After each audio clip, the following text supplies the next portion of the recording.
ला इलाहा इल्लल्लाह मोहम्मद रसूलुल्लाह, इससे आप कोई चीज नहीं है। मैंने अपनी मिसेज की अंगूठी बेची है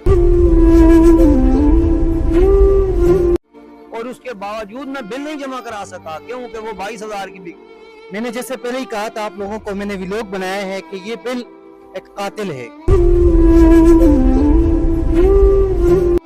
ये बिल गरीब के बच्चियों के जो नवाले। मेरा कायद गवर्नमेंट कर रहा था नवाज शरीफ, उसके दौर में लीटर पेट्रोल का 60 रुपए क्यों क्यों उतारा? के लोग आप उठ ही नहीं सकते। 30, 40, 50 हजार रुपए सैलरी वाला या मजदूर, आप मुझे उसका बजट बनाए कि वो किस तरह गुजारा करे। अस्सलाम वालेकुम, मोहम्मद हामिद आपके खिदमत में हाजिर है। आप देख रहे हैं वाइज टॉक्स। नाजरीन, जैसा कि आप जानते हैं पाकिस्तान में बिलों पर बड़े चर्चे हो रहे हैं। गरीब लोग बिल पेड नहीं कर सकते। आजकल पूरे पाकिस्तान में एक